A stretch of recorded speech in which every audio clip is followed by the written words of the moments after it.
Pimasoandra Yonefan miano bambokosa amizao areto mifindra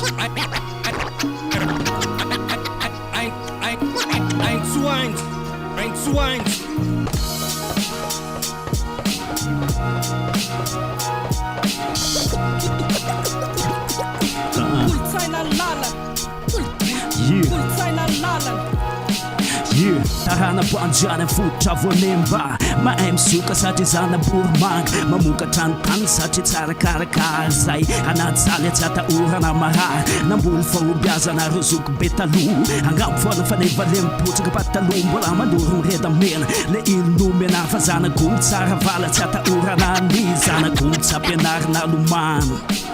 tsy ambany ziogary tsy mpanara-drendrano fa mindatsiratsaika lavitry ny fadikamo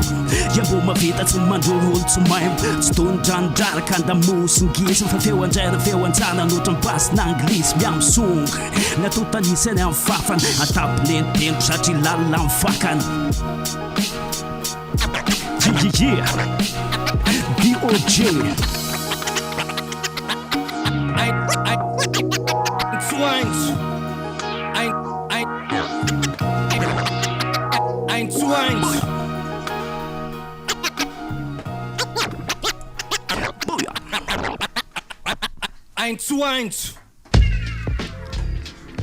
ohatrany hoe tokony mbola toizana zany le izy le